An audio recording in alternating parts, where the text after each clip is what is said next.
Hello student, हम लोग previous video में मोशन अंडर ग्रेविटी के बारे में स्टडी किए थे, जिसमें हम लोग ये देखे थे कि कोई भी बॉडी जब फ्रीली फॉल होता है तो उसका वेलोसिटी किस रेट से चेंज होता है, वो किस एक्सेलरेशन से गिरता है। तो हमें ये पता चला था कि कोई भी बॉडी जब फ्रीली फॉल होता है तो उसका जो वेलोसिटी है वो हर second 9.8 metre per second increase कर जाता है। ओके, और उसका जो एक्सेलरेशन होता है वो 9.8 मीटर पर सेकेंड स्क्वायर होता है, जिसको हम लोग जी से डिनोट करते हैं और उसे एक्सेलरेशन ड्यू टू ग्रेविटी कहा जाता है। ओके, और अगर आपको ये सब बेसिक चीज़ें नहीं पता है तो आप एक बार वो वीडियो ज़रूर देख लें, उसका लिंक आपको डिस्क्रिप्शन में मिल जाएगा।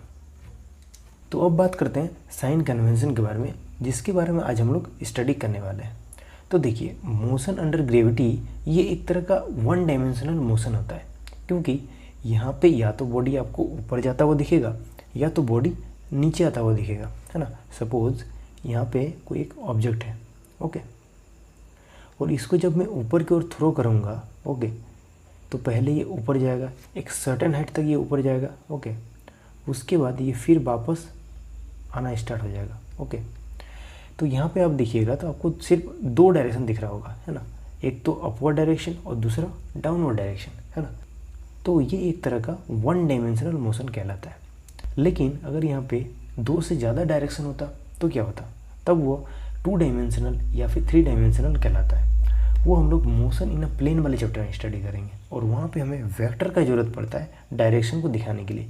लेकिन यहाँ पे हम लोग सिर्फ वन डायमेंशनल का बात हो रहा है, तो यहाँ पे हमें सिर्फ एक को पॉजिटिव और दूसरे को नेगेटिव लेके काम चला सकते हैं। ओके, तो चीज़ों को सिंपल रखने के लिए हम क्या करेंगे, ऊपर वाले को पॉजिटिव ले लेंगे और नीचे वाले को नेगेटिव ले लेंगे, है ना। ये जो ऊपर वाला है इसको हम पॉजिटिव ले लेंगे और नीचे वाले को नेगेटिव ले लेंगे, है ना। यानी अपवर्ड डायरेक्शन वाले को हम पॉजिटिव लिए हैं और डाउनवर्ड डायरेक्शन वाले को नेगेटिव लिए हैं। ओके, और ये मान लेते हैं हमारा ग्राउंड है। ओके, इसको हम लोग अर्थ सरफेस भी कह सकते हैं। ओके, और सपोज़ यहाँ पे एक बॉडी रखा हुआ है, ओके, जिसको हम ऊपर की ओर थ्रो करेंगे, है ना। तो यहाँ पे दो कंडीशन बनेगा, पहले तो ये ऊपर की ओर जाएगा, है ना, फिर ऊपर के बाद फिर नीचे आएगा, यानी दो कंडीशन यह बनेगा, एक अपवर्ड वाला एक डाउनवर्ड वाला। तो हम पहले फर्स्ट कंडीशन की बात कर रहे हैं। ओके, व्हेन बॉडी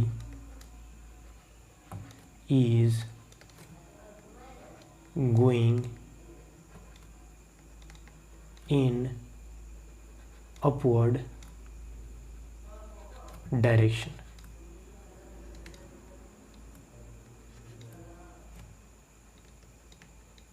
ओके, यानी जब बॉडी ऊपर की ओर जा रहा है तब हम लोग देखेंगे कि हम लोग साइन कौन सा इस्तेमाल करेंगे। ओके, तो सपोज़ इस बॉडी को जब हम थ्रो करेंगे ऊपर की ओर तो ये कुछ डिस्प्लेसमेंट गेन करेगा, है ना। तो उस डिस्प्लेसमेंट का डायरेक्शन किधर होगा, तो उस डिस्प्लेसमेंट का डायरेक्शन ऊपर की ओर होगा, क्योंकि देखिए बॉडी तो ऊपर की ओर जा रही है ना, तो डिस्प्लेसमेंट का डायरेक्शन भी ऊपर की ओर होगा। और ऊपर वाले को हम क्या लिए हैं, पॉजिटिव लिए हैं, यानी यहाँ पे डिस्प्लेसमेंट का जो वैल्यू लेंगे हम लोग वो पॉजिटिव में होगा। डिस्प्लेसमेंट यहाँ पे हम लोग पॉजिटिव लेंगे। ओके, अब बात करते हैं यहाँ वेलोसिटी की, है ना। जब इस बॉल को हम थ्रो करेंगे तो कुछ वेलोसिटी के साथ थ्रो करेंगे, तो अब वेलोसिटी को हम पॉजिटिव लेंगे कि नेगेटिव लेंगे। देखिए, वेलोसिटी का डायरेक्शन डिस्प्लेसमेंट के डायरेक्शन के लॉन्ग होता है। ओके, और डिस्प्लेसमेंट का डायरेक्शन तो ऊपर की ओर है, यानी वेलोसिटी का भी डायरेक्शन ऊपर की ओर होगा, है ना। यानी यहाँ पे वेलोसिटी को भी हम लोग पॉजिटिव लेंगे, है ना, यानी वेलोसिटी भी पॉजिटिव होगा। ओके, अब बात करते हैं एक्सेलरेशन ड्यू टू ग्रेविटी। तो देखिए, वो हमेशा ही नीचे की तरफ एक्ट करता है, चाहे बॉडी ऊपर जाए या नीचे आए, एक्सेलरेशन ड्यू टू ग्रेविटी वो हमेशा ही नीचे की तरफ एक्ट करता है। क्योंकि देखिए, ग्रेविटी क्या चाहता है कि कोई भी बॉडी मेरे से सट करे। ओके, इसीलिए जो एक्सेलरेशन ड्यू टू ग्रेविटी होगा वो हमेशा ही नीचे की ओर होगा, यानी जो जी को हम लोग हमेशा ही नेगेटिव लेंगे, क्योंकि हम लोग डाउनवर्ड डायरेक्शन को नेगेटिव लिए हुए हैं। ओके, इसीलिए जी को भी नेगेटिव होना होगा। ओके, तो अब बात करते हैं सेकंड कंडीशन की, जब बॉडी नीचे आ रहा होगा। Okay, when body is going in downward direction. Okay, जब बॉडी नीचे की ओर आ रहा होगा तब क्या होगा। तो देखिए इस बॉल को जब हम थ्रो किए थे एक मैक्सिमम हाइट तक ये पहुंचा होगा, है ना। सपोज ये है मैक्सिमम हाइट, इसके बाद ये नीचे आना स्टार्ट हो गया होगा, है ना। तो जब ये नीचे की ओर आएगा तो ये कुछ डिस्प्लेसमेंट भी गेन करेगा, लेकिन इस बार डिस्प्लेसमेंट का डायरेक्शन नीचे की ओर होगा क्योंकि बॉल नीचे आ रहा है। ओके, तो यहाँ पे हम लोग डिस्प्लेसमेंट को नेगेटिव लेंगे।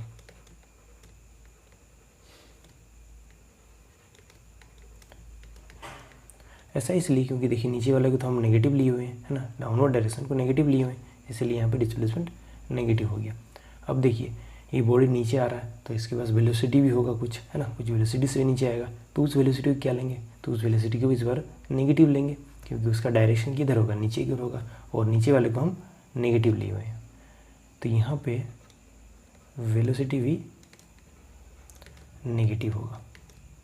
ओके, अब बात करते हैं एक्सेलरेशन ड्यू टू ग्रेविटी। तो इस बार भी एक्सेलरेशन ड्यू टू ग्रेविटी नीचे की ओर होगा, है ना, और नीचे वाले को हम क्या लिए हुए हैं, नेगेटिव लिए हुए हैं, यानी यहाँ पे भी जी को हम लोग नेगेटिव लेंगे।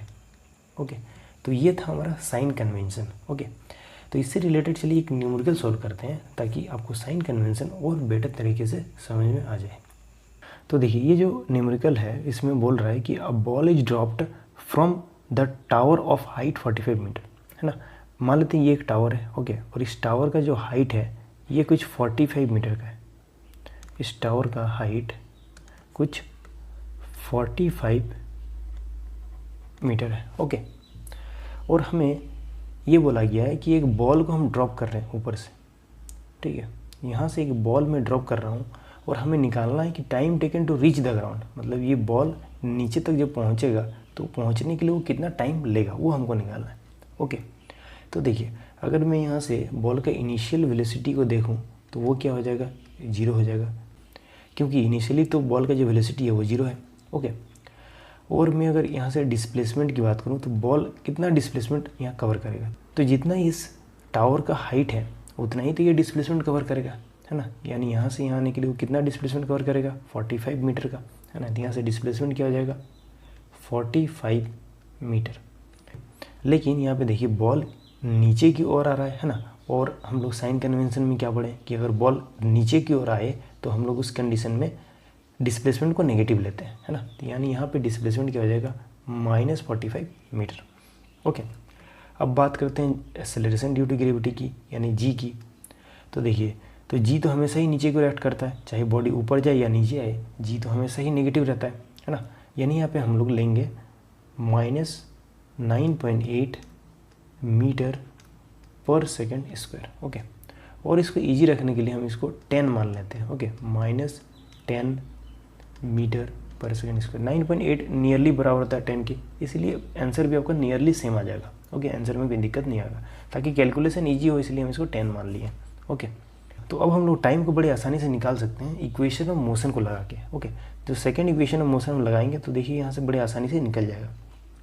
तो हमारा सेकेंड इक्वेशन ऑफ मोशन होता है S = ut + ½ at square. Okay, यहाँ पे S है डिस्प्लेसमेंट, U है इनिशियल वेलोसिटी, है टाइम, और यहाँ पे A है एक्सेलरेशन। ओके, तो हमारा डिस्प्लेसमेंट कितना है, -45, तो यहाँ से -45 लिखेंगे S की जगह पे, और U क्या है, 0। ओके, तो U की जगह पे हम 0 लिखेंगे, इंटू T + ½ अब A क्या है, एक्सेलरेशन, और हमारे पास एक्सेलरेशन क्या है, -10 metre per second square. Okay, सो यहाँ पे A की जगह पे हम लिखेंगे -10 और t स्क्वायर। ओके, तो यहाँ से अगर देखिएगा तो यहाँ से 2 5 या 10, है ना, 10 कट जाएगा। उसी तरह यहाँ से तब आ जाएगा -45 = -5t स्क्वायर। यहाँ से देखिए माइनस माइनस कैंसिल आउट हो जाएगा, और 5 × 5 5 9 × 45, यानी टी स्क्वायर का वैल्यू यहाँ पे आया 9। ओके, और यहाँ से t = हो जाएगा √9। सो यहाँ से t का जो वैल्यू होगा वो होगा 3 सेकेंड, है ना, यानी बॉडी 3 सेकेंड में ग्राउंड को रीच कर जाएगा, है ना। तो ये हमारा आंसर आ गया, पहला आंसर, कि हमको टाइम निकालना था, टाइम हम लोग निकाल लिए। तो अब हमें निकालना है velocity just before hitting the ground, मतलब suppose that body just ground को हिट करने वाला होता है, बॉडी यहाँ पे। ओके, हमें इस जगह पे वेलोसिटी निकालना है कि जस्ट बिफोर द हिटिंग, अगर ग्राउंड में पूरा हिट कर जाएगा तब तो वेलोसिटी 0 हो जाएगा, लेकिन बॉल हिट करने से थोड़ा सा ऊपर, है ना, हिट करने से थोड़ा सा ऊपर में क्या वेलोसिटी होगा वो निकालना है। तो हम मान रहे हैं कि यहाँ पे जो वेलोसिटी होगा इस बॉल का वो होगा v।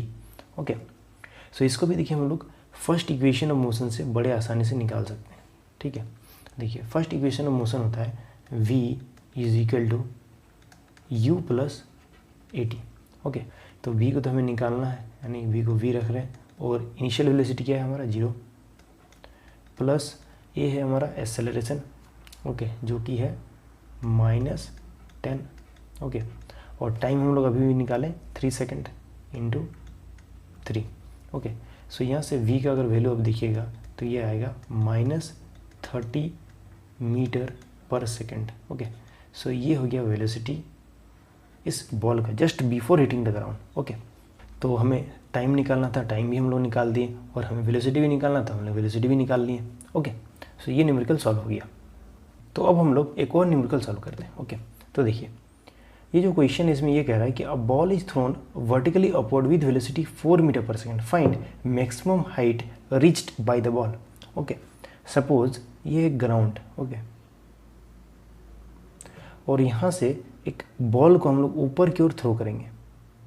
तो जब इसको हम लोग ऊपर की ओर थ्रो करेंगे तो ये कुछ हाइट गेन करेगा, है ना, कुछ हाइट तक ये ऊपर जाएगा, उसके बाद फिर वो रिटर्न आना स्टार्ट हो जाएगा। तो सपोज ये है मैक्सिमम हाइट, यहाँ तक ये रीच किया ये बॉल, ओके, उसके बाद फिर ये नीचे आएगा। ओके, लेकिन हमें सिर्फ निकालना है कि यहाँ से यहाँ तक का हाइट क्या है ना।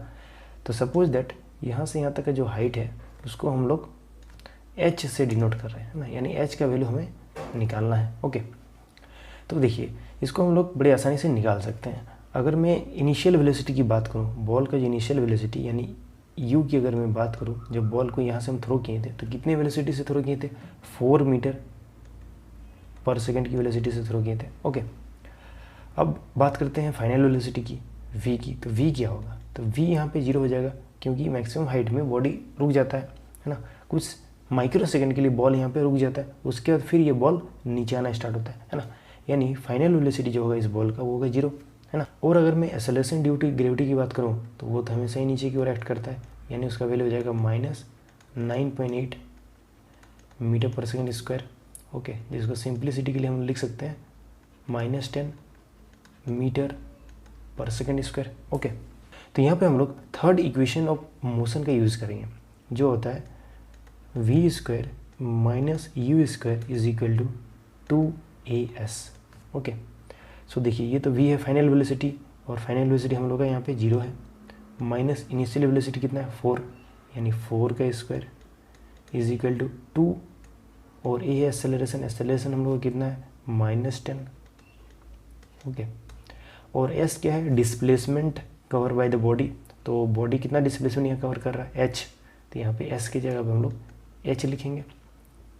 ओके, और यहाँ से 4 का अगर मैं स्क्वायर देखूँ तो हो जाएगा 16 -16 इज इक्वल टू -20h, है ना। तो यहाँ से देखिए माइनस माइनस कैंसिल हो जाएगा, और यहाँ से h का जो वैल्यू होगा वो होगा 16/20, जिसको हम लोग लिख सकते हैं 4/5।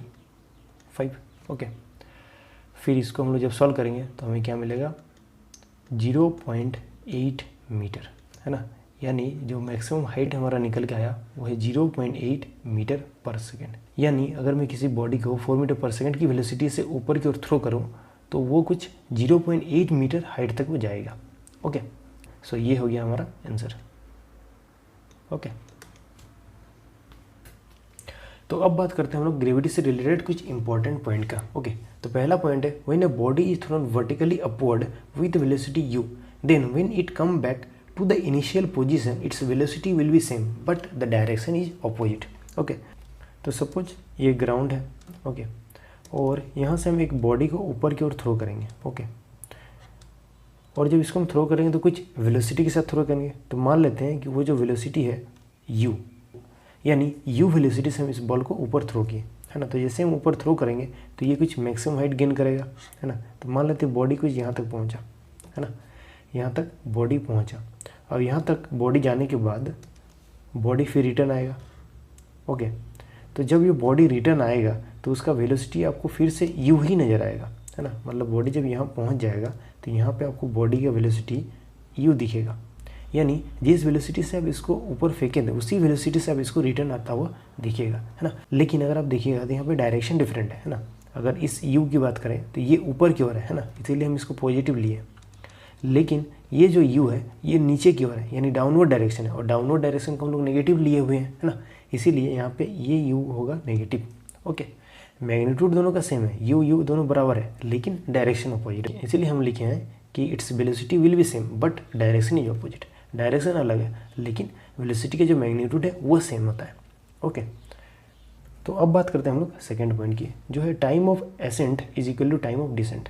मतलब सपोज ये कोई ग्राउंड है और यहाँ से हम किसी बॉडी को ऊपर थ्रो करेंगे। ओके, तो जैसे हम इसको ऊपर थ्रो करेंगे तो ये कुछ मैक्सिमम हाइट गेन करेगा। ओके, तो ये है सपोज मैक्सिमम हाइट। ओके, तो देखिए इस मैक्सिमम हाइट को जाने के लिए कुछ टाइम लगा होगा, है ना। तो सपोज कर लेते हैं कि वो टाइम लगा था 2 सेकेंड का। ओके, यानी 2 सेकेंड में ये मैक्सिमम हाइट तक पहुंच गया। तो जैसे ही ये मैक्सिमम हाइट में पहुंचेगा फिर ये रिटर्न आना स्टार्ट हो जाएगा यहाँ से। तो ये रिटर्न आने के लिए भी कुछ समय लेगा, है ना। तो वो समय कितना, तो वो समय भी 2 सेकेंड का ही होगा, है ना। यानी जो समय ऊपर जाने के लिए लगा वही समय नीचे आने के लिए भी लग गया। इसीलिए कहा गया है time of ascent is equal to time of descent. Time of ascent मतलब जो समय ऊपर जाने के लिए, और टाइम ऑफ डिसेंट मतलब जो समय नीचे आने के लिए लग रहा है ना। तो जो समय ऊपर जाने के लिए लग रहा है वही समय नीचे आने के लिए भी लगेगा। तो ये 2 पॉइंट था ग्रेविटी से रिलेटेड। ओके, तो आई होप कि ये वीडियो आपके लिए हेल्पफुल रहा होगा, और आगे की वीडियोज़ में भी हम लोग इसी तरह डिस्कशन करेंगे। तो मिलते हैं आपसे अगली वीडियो में, एंड थैंक्स फॉर वॉचिंग।